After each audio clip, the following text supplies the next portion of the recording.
Glorificado seja o nome do Senhor, só os irmãos com a paz do Senhor Jesus. Glória a Deus. Que louvor maravilhoso você dá a Deus, né? Esse louvor, eu costumo muito meditar quando eu ouço essa música, principalmente naquele refrão.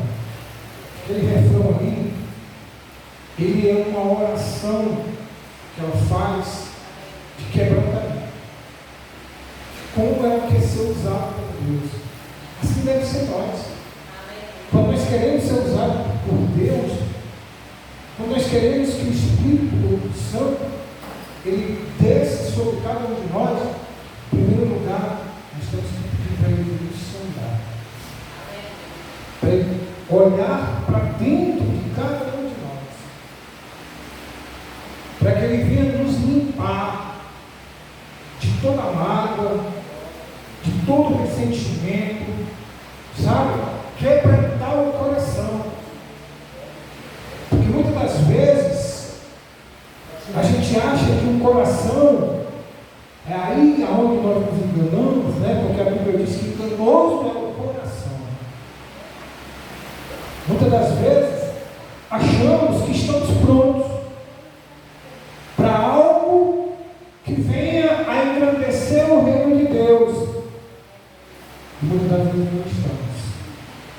É por isso a necessidade de pedir a Deus: Senhor, sonda os meus pensamentos, olha para dentro de mim e verifica se há algum caminho mau, e se há um caminho mau, o Senhor venha tirar, para que então, a partir daí, o Senhor possa me usar. Glorificado seja o nome do Senhor. Abra a Bíblia no livro de Gênesis, capítulo 1. Aleluia. Glorificado seja o nome do Senhor Jesus Cristo.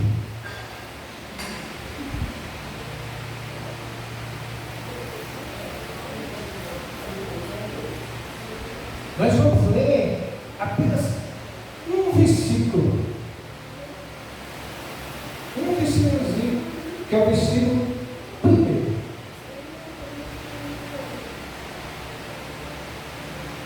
Que diz assim: no princípio criou Deus os céus e a terra. No princípio. O que é que eu entendo por essa palavra princípio? Eu entendo que é o começo, o início, onde tudo começou,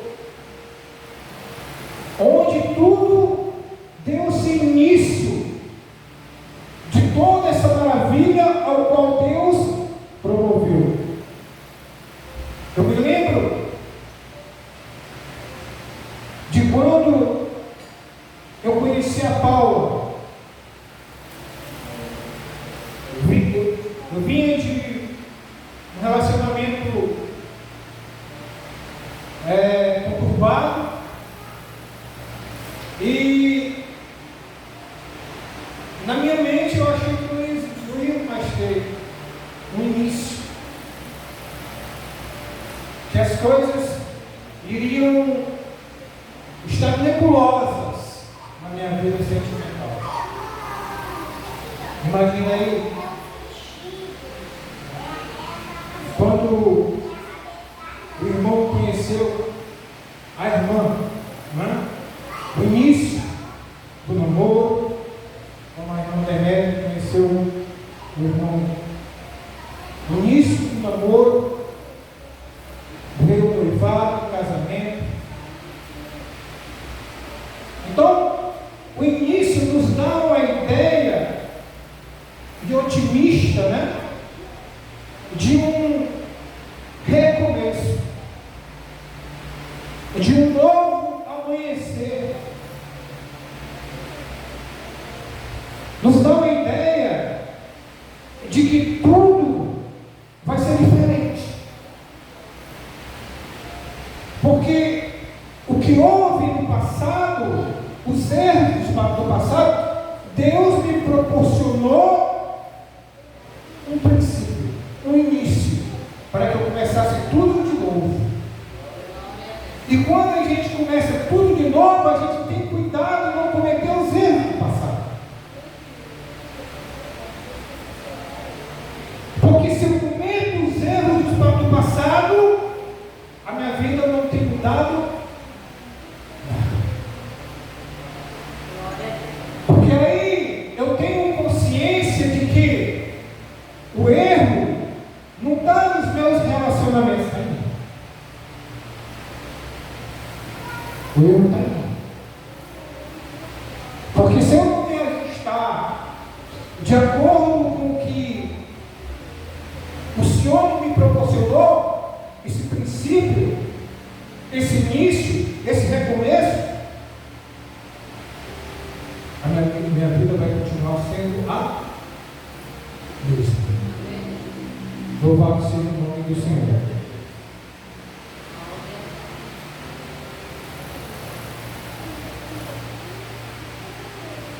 Então há algo revigorante nisso tudo, desse princípio, desse início.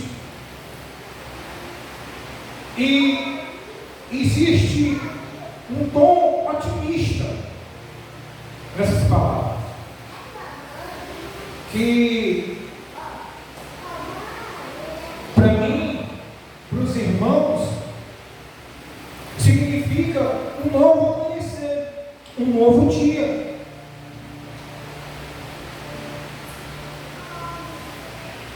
Um novo nascimento.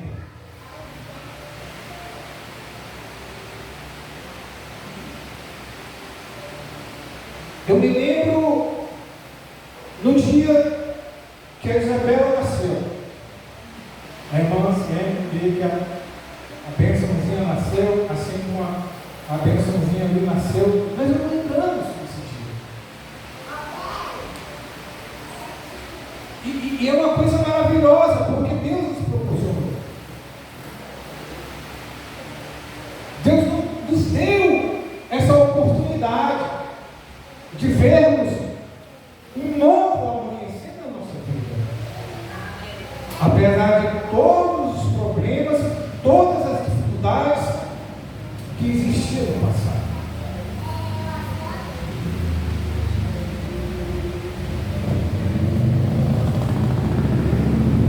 Então, quando eu inicio tudo, eu não penso mais nos problemas do passado. Eu só penso nesse novo momento em que Deus nos proporcionou. Eu não penso mais nos problemas do passado, porque Deus me deu uma nova vida, me deu um novo motivo para caminhar. Louvado seja o nome do Senhor. E os inícios, eles provocam esperanças. É ou não é verdade? Todo início que a gente se desempenha em começar, ela provoca uma esperança em nossas vidas. E nós temos uma visão muito especial do futuro, porque nós temos projetado. Nós temos projetado, mas antes que nós viéssemos a projetar, Deus já projetou isso na nossa vida. Ele já colocou esse projeto no nosso coração. Porque esse início está dentro do controle e do desejo do Senhor, da vontade de Deus. E Gênesis significa início ou origem. Ele registra o início do mundo, da história da humanidade, da família, registra o início da civilização e principalmente da salvação. É a história do propósito e do plano de Deus para a criação.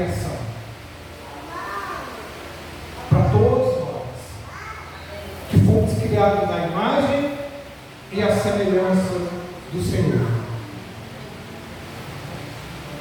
E como o primeiro livro, onde nós lemos agora, o capítulo 1, versículo 1, capítulo 1 de Gênesis, estabelece um cenário para toda a Bíblia. Se Gênesis é o primeiro livro, é o início de tudo, ela nos dá um cenário para toda a palavra de Deus, para toda a Bíblia, para que a gente venha entender o que Deus quer falar na nossa vida. Louvado seja o nome do Senhor, porque a Bíblia, a palavra dele, revela a pessoa e a natureza de Deus, revela que ele é um Deus criador, sustentador, juiz. Hoje ele é o nosso advogado, mas em breve ele será o nosso juiz. Glorificado seja o nome do Senhor. Redentor. Revela também o valor e a dignidade do ser humano, que é feito a imagem e semelhança de Deus, salvo pela graça, usado por Deus no mundo. Revela também a tragédia e as consequências do pecado. Revela a queda, revela a separação de Deus, revela o julgamento. Isso tudo está narrado no livro de Gênesis, está narrado aqui no princípio.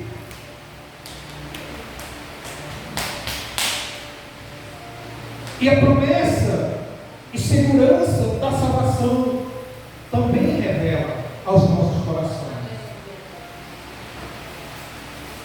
Revela que há um conserto entre o homem e Deus.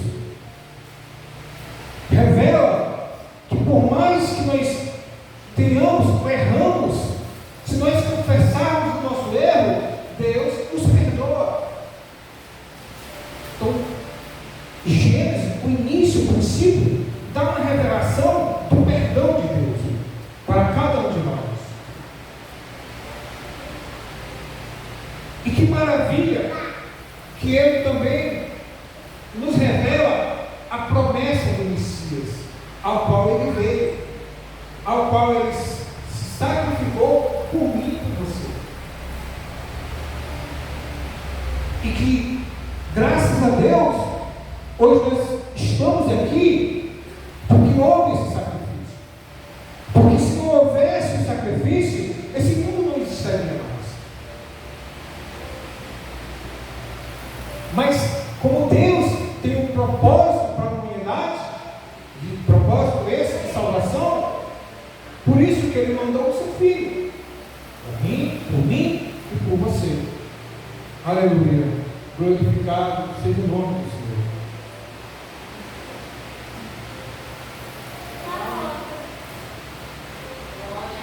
Deus é onde Gênesis tem seu início,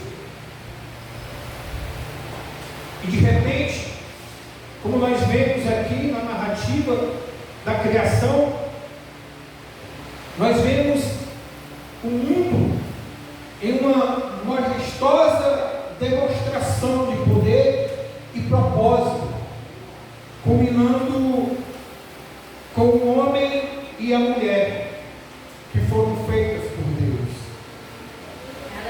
Isso tudo, meus queridos e amados irmãos, nós temos a oportunidade, nós temos o privilégio de entender e saber e compreender através da palavra de Deus, através do livro de Gênesis. Entendemos Deus, entendemos o propósito de Deus, entendemos que Ele quer que o homem ele venha novamente para a presença dele. Entendemos que Ele quer que o homem se arrependa dos seus erros, fala de homem, ele fala de homem e mulher. Ele fala da criação. Glorificado seja o nome do Senhor. E não há muito tempo, continuando do início da narrativa, do princípio, da criação do mundo, o pecado entra no mundo. E Satanás é desmascarado.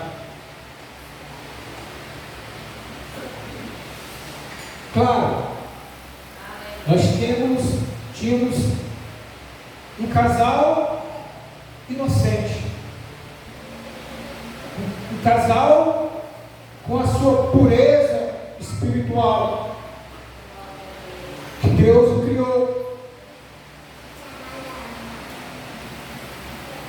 e ela é despedaçada pela queda, pela desobediência. E olha que quando Eva desobedeceu, ela teve consciência do que fez. Quando deu ouvidos à voz do inimigo, e quando repassou aquilo que foi dado pelo inimigo para o seu marido, eles tiveram consciência daquilo que fizeram, mas essa consciência não foi o suficiente para que eles viessem se arrepender.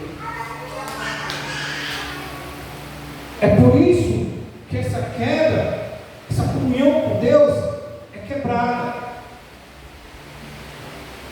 E o diabo, o nosso inimigo, ele começa a tecer a sua teia destruidora, como nós vemos até o dia de hoje.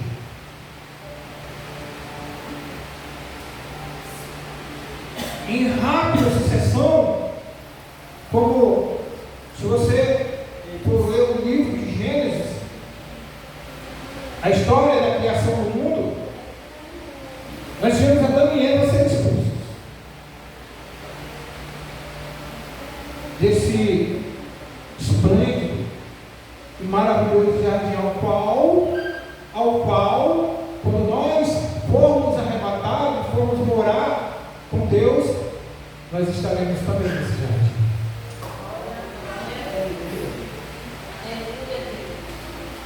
Nós vemos também seu primeiro filho se tornar um assassino, filho de Adão e Eva, Caim. E o mal se proliferar na terra por conta da desobediência. Olha o que a desobediência, a palavra de Deus, a voz de Deus causa na humanidade. Eu estava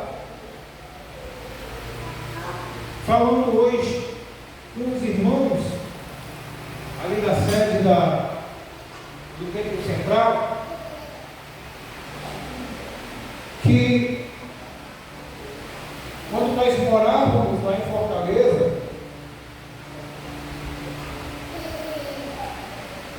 Deus permitiu que acontecesse algumas situações para que nós viéssemos a sair de Fortaleza e ir para o Rio de Janeiro. Eu até então não entendia o propósito de Deus. Eu entendi assim, que nós estávamos indo para lá para que eu viesse arranjar um bom emprego, para que nós viéssemos a ter uma vida boa, não excelente, mas boa, de acordo com a vontade do Senhor. Até então eu achava que seria assim. E num dia de domingo, quando nós nos estabelecemos lá no Rio de Janeiro, lá em Angra, eu procurando uma igreja para me congregar. E a primeira igreja que eu fui, claro, na Assembleia de Deus, lá natureza. E encontramos as igrejas fechadas. Era período de carnaval, mas encontramos as igrejas fechadas. Eu entendi porque isso aí faz parte de uma, como é que eu posso falar? De uma regra. Não é a regra, bem a palavra, da Assembleia de Deus. Nos carnavais fechar as igrejas e os membros ir para retiros espirituais. Ao qual diz de passagem que de retiro espiritual não tem nada. Não tem nada.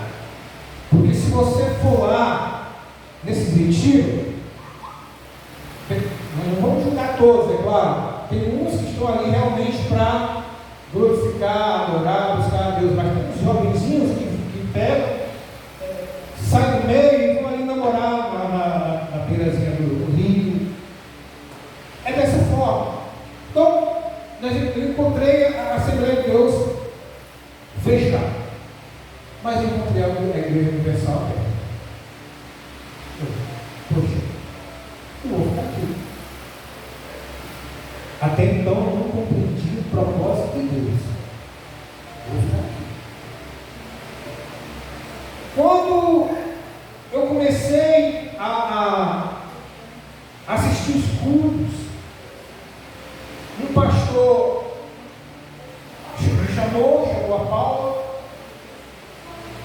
perguntou de onde nós éramos, falei para ele que era de Fortaleza, do Ceará, e que há pouco tempo tinha um cenário dos Reis, e estava na igreja, frequentando a igreja. Perguntou se eu trabalhei na obra, disse que sim, que já era obreiro na Assembleia em Fortaleza. Então ele me chamou para o grupo de evangelismo. Participei do grupo de evangelismo, evangelizei algumas vezes e fui levantado ao obreiro. E ele me pediu para fazer a obra do presídio, porque ela tinha uma faixa de uns 50 obreiros, né, irmão? Você imagina uma igreja que tem na faixa de uns 50 obreiros e não tem um que tenha coragem de fazer o trabalho do presídio. Mas porque nós estamos procurando uma pessoa para fazer cultos no presídio. Eu falei para ele, pastor, não precisa mais procurar não. Aí que eu entendi o propósito de Deus. Que eu estava ali naquela cidade para fazer uma obra onde todos negavam a fazer.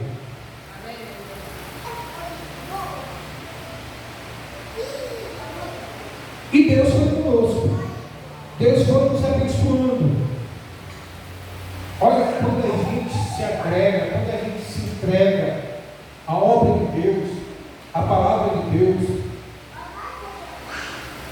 as coisas vão sendo facilitadas na nossa vida. Deus gradativamente vai encaixando as coisas, emprego, casa, em nossa vida. E quando a coisa desanda, quando houve um fato ao qual eu saí da obra da evangelização do presídio, né? Por causa desse acontecimento, as coisas desandaram na nossa vida. As coisas começaram a desandar. Por quê? Porque eu saí do propósito. Eu saí do propósito. Eu fui ferido pelo dado maligno de alguém dentro da igreja, provocando uma contenda, ao qual o pastor, sem sabedoria, porque quando existe uma contenda entre irmãos da igreja, você tem que chamar os dois.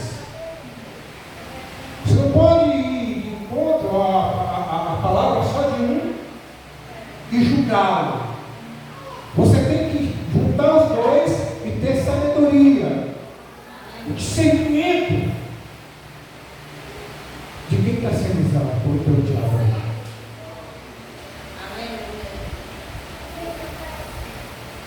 Eu saí da obra, não teve mais ninguém que fizesse essa obra dentro do presídio.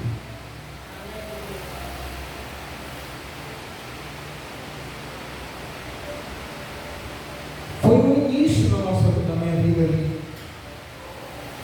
no Rio de Janeiro, onde esses fatos que ocorreram me desiludiu e fez com que eu viesse a sair da obra. Mas Deus, Ele sempre esteve no propósito. Ele sempre esteve me guardando. Apesar das coisas desandando na nossa vida, Ele sempre esteve ali, controlando tudo, para que nós não viéssemos de maneira nenhuma a nos apartar, a sair da presença dele.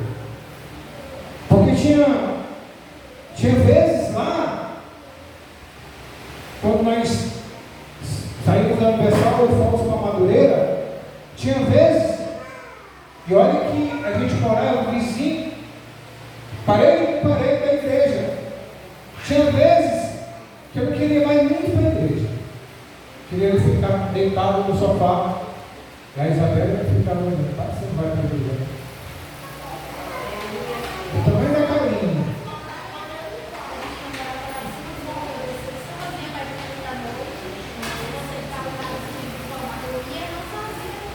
O tamanho da carinha. Pai, você não vai para a igreja, não? Aí eu me despertei e comecei novamente a ir para a igreja. Você vê que Deus, Ele nunca nos abandonará. Apesar das dificuldades, dos problemas, apesar da intensidade do problema, Ele nunca vai nos abandonar. Porque Ele está no controle de tudo. Louvado seja o nome do Senhor.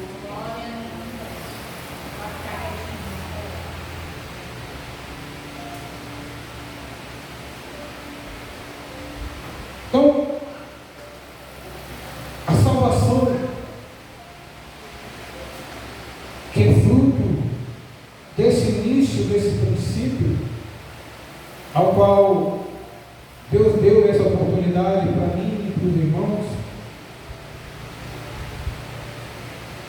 ela seria e é pela fé. Nós nunca, de maneira nenhuma, podemos nos vangloriar achando que nós podemos ser salvos por aquilo que nós fazemos. Não. Eu faço tudo isso para Deus, mas sei que a minha salvação só se dá mediante a minha fé. A Paula não pode ser salva por mim, a Isabela não pode ser salva por mim, nem um dos irmãos pode ser salvo por mim, porque a salvação ela é individual, é pela fé. Nós que temos nos esforçar para alcançar a salvação. Glorificado seja o nome do Senhor. Nós vemos muitos exemplos de homens de Deus que foram usados pelo Senhor na história da criação. Nós ouvimos falar de Isaac, Jacó, José, Davi, Moisés. Mas nós temos que entender que essas pessoas aqui encontradas no livro de Gênesis são pessoas simples, são pessoas comuns, mas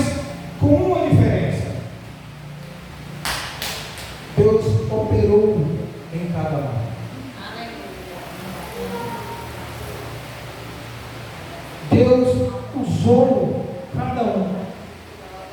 Ele fez maravilhas por meio de cada um. São exemplos vívidos de como Deus pode usar. E de fato, Ele usa. Ele usa todos os tipos de pessoas para realizar seus propósitos.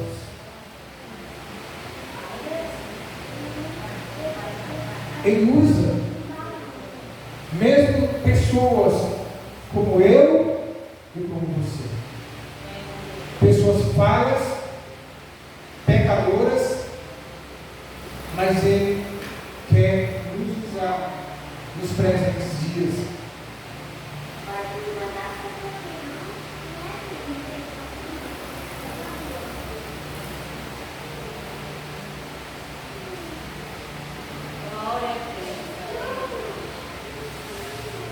Ele não usa quem é incrédulo. Ele não usa quem não o serve. Ele só usa aqueles que o servem. Ele só usa aqueles que têm os ouvidos, a mente aberta para a voz de Deus. Louvado seja o nome do Senhor.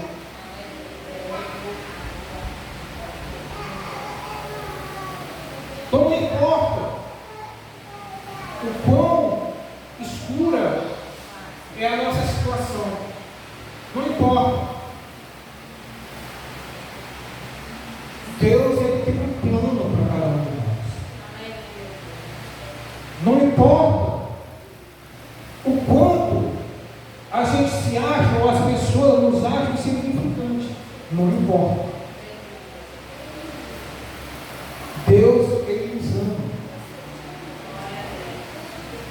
E pode ter certeza, Ele quer tanto a mim quanto os irmãos no plano dele. Não importa o quanto nós erramos, não importa se algum dia nos separamos dele. Se hoje nós estamos aqui, é porque ainda somos participantes do plano do Senhor. É porque o Espírito Santo foi e nos tirou daquele local onde nós estávamos separados do Senhor e nos colocou novamente na presença dele. Deus, Ele nunca, repito, vai nos abandonar. Glorificado seja o Senhor. No livro de Malaquias, capítulo 3, versículo 18, aleluia.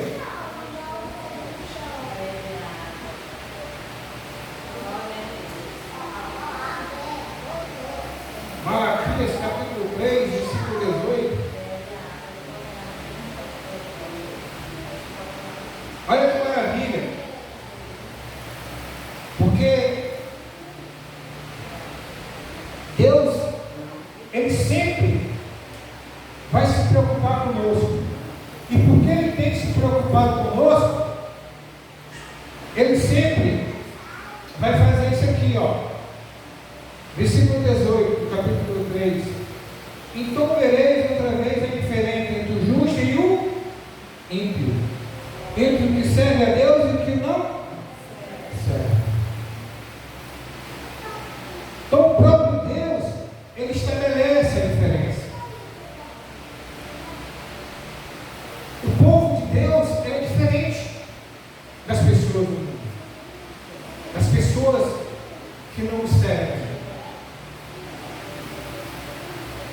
Em Êxodo, capítulo 19, versículo 46, o Senhor escolheu o povo de Israel para ser diferente dos demais povos da terra. Isso aqui não é a antiga aliança. Na antiga aliança. Hoje, na nova aliança, o Senhor tem escolhido a igreja. E a igreja é cada um de nós. Cada um de nós. A qual constituída de todos os povos, raças, línguas e nações que creem em Jesus como Filho de Deus. Para quê? Para fazer a diferença como luz do mundo e sal da terra. Na nova aliança, a igreja do Senhor, ela é reconhecida pelas Escrituras como o Israel de Deus. Você sabia disso? Está escrito lá em Gálatas, capítulo 6, versículo 16. Nós somos o Israel de Deus no mundo atual. Glorificado seja o nome do Senhor.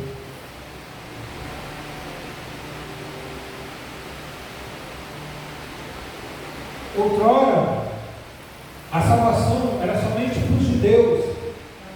Hoje a salvação se estabeleceu. Hoje a salvação, ela cresceu, ela se estendeu para nós que estávamos distantes.